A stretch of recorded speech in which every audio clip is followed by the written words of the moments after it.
So Roger Taylor and I from the Western Bay Plenty Primary Health Organisation put together a seminar meeting here in Tauranga and invited the people from Canterbury to come up, and that was attended by a whole range of clinicians and some administrators and some allied health people, and there was a significant mood of enthusiasm that, hey, we can do this. And so we've launched then what I guess we call the Bay of Plenty initiative, that is not going to just fade away. It's going to be one of the keys really for how we all talk to each other, how we're going to work together to cope, where to where to provide services, who can best provide those services. And in many ways the catchphrase, I guess, right at the beginning for us was one system, one budget, and all working together. So I think that's where I became involved. People involved in care can understand how the whole system joins up. How can I working in Waitangi by Te Puke ensure that I'm giving my patients in that location access to the same stuff that there also is available in Tauranga, Te Kaha, Waihi Beach, all of those other locations around the Bay of Plenty. Integrating those clinical guidelines with the actual resources in the community to provide a one-stop shop for the clinicians to not only be guided for the proper clinical steps, but how to go about accomplishing it in the Bay of Plenty, to whom they should be referred for what particular testing, all the way down to the phone number to ring and the proper form to fill out. I'd like to think that my little bit of input into our little forum that I was involved in, that I was especially advocating for Māori, and especially those socio-economic and deprived people within our specific community. So I felt that they had their voices heard, and I think our demographics are quite different to Canterbury. So I think that I'd like to think that we've got some local flavour.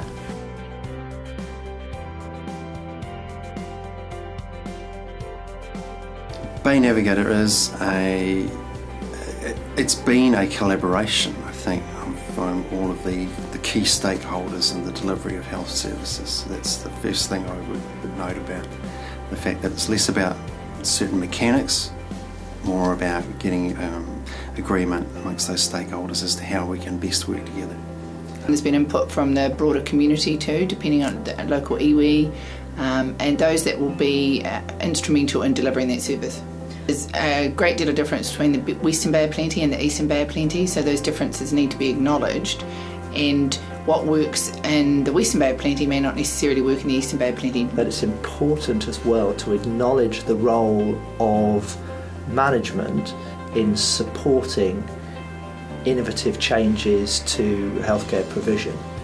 The skills that managers have are quite different from the skills that clinicians have. We have a technical expertise when it comes to looking after patients and managing certain conditions, but those other aspects of implementing an improved healthcare model, change management, the communication, those sorts of issues, we don't get that sort of training in medical school. We get very little of it even after medical school, and that's why that sort of coordinated team approach is vital. So whilst there needs to be a degree of clinical leadership, we also need to ensure that we continue to have the support of planning and funding managers, communications, IT expertise, to bring all of that together so we're working for a common goal.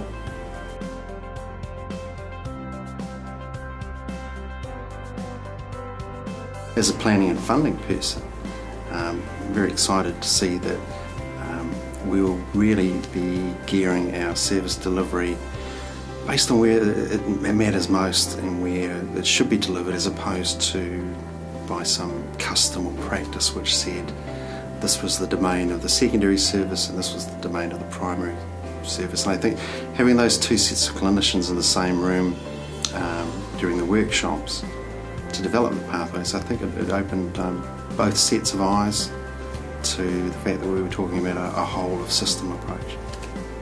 spirometry is a core diagnostic process for COPD. What we've been able to do with Bay Navigator is give a clear definition of what is a normal and what's abnormal in spirometry, and we are waiting to deliver community-based spirometry results and their availability within the CLEAR database so that the hospital physicians don't have to repeat their spirometry. They can go into a standardized database and collect information that's already been created within the community. And immediately there's cost savings, there's convenience, and that's a picture that's available to both the hospital and other community physicians.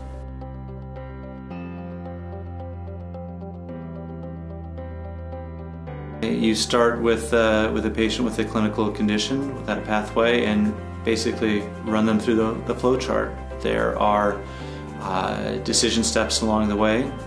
Does the patient smoke, yes or no? And when a decision point is then reached where something needs to be done, for example, if the pathway says a patient should have an echocardiogram and they haven't, well, click on this link and you'll get the phone number and the referral form to do it. And there you go. There are hundreds of different resources that are internationally recognised as being very well evidence-based that doctors can already look at. But the fact is that we don't look at them on a regular basis because they're not tailored to the environment that we're working in. And so when you've got something that not only tells you the best way of managing a certain condition, but how it tells you how that condition can be managed within your own locality, then that has a greater degree of relevance. We're all so busy that there's probably only a few opportunities in any day to be able to look things up anyway. And so you want to make sure that the tool that you're using can give you as much information that's relevant to where you're working in one go, rather than going off and seeking lots of different resources, websites, textbooks, that type of thing. I think my relationships within that network have definitely improved, and I would like to think that in having improved that relationship for me, that I can open doors for other practice nurses and primary care nurses to encourage them to take that seamless journey from primary to secondary more easily. What all of us as health professionals need is a tool that helps us to navigate the health system on behalf of we're advocating very often for the patients who come to see us, and we're helping them plot a path through a very complex system towards the best wellness that they can achieve. So that's what I see Bay Navigator as being. Ultimately, is a tool that helps you find your way through a very complex system.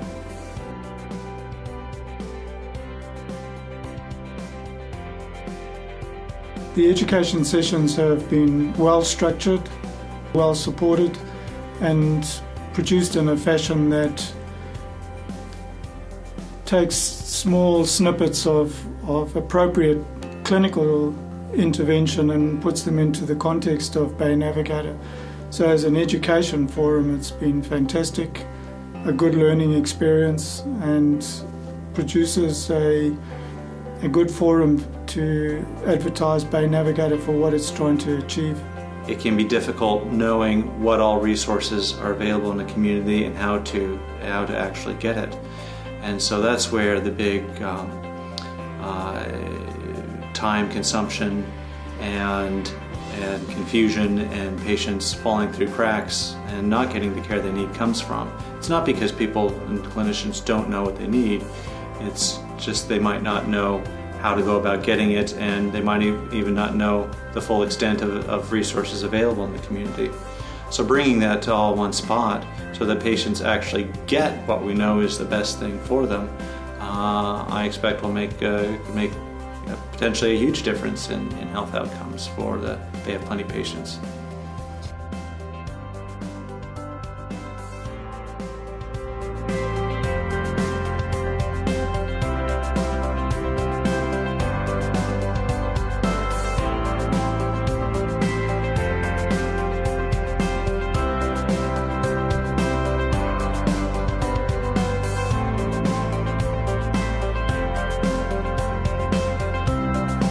think Bay Navigator will have a positive result for patients in the Bay of Plenty. I think it's already starting to with some of the real life examples that are out there.